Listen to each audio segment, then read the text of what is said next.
My name is Sophia Agtarap, and I'm a deaconess in the United Methodist Church, a ministry of laypersons whose call is to love, justice, and service. When I reflect on what it means and looks like to create daily life with God during this particular moment that we find ourselves in, during this pandemic, I have found myself turning to the kitchen. Some of my fondest memories where family and faith have intersected are around the table and around sharing meals. I recall when I was about 10 or 11, gathering in my auntie's house on a Saturday afternoon after we had gone to the wet market to pick the groceries that we needed.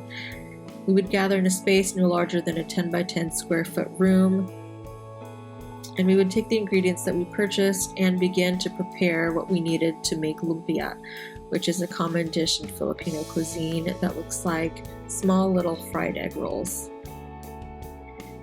We would prepare the minced shrimp and pork and onions, and I would watch and take mental notes of how it was done, wondering whether or not I could recreate the same texture and taste and smell if I did this on my own.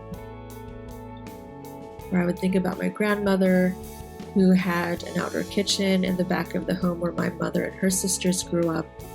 How she would be hunched over the stove cooking and stirring and sauteing, how she would peel each piece of garlic with her hands, chop up all the vegetables, and get those ready for the meal that she was about to create for us.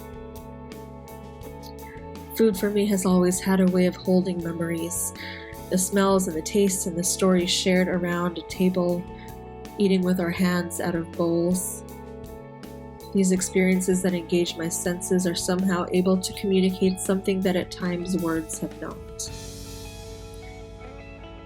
It's in the gathering of these ingredients and the recalling of recipes and the sharing of a meal or a drink, in these acts so mundane, that something extraordinary is experienced.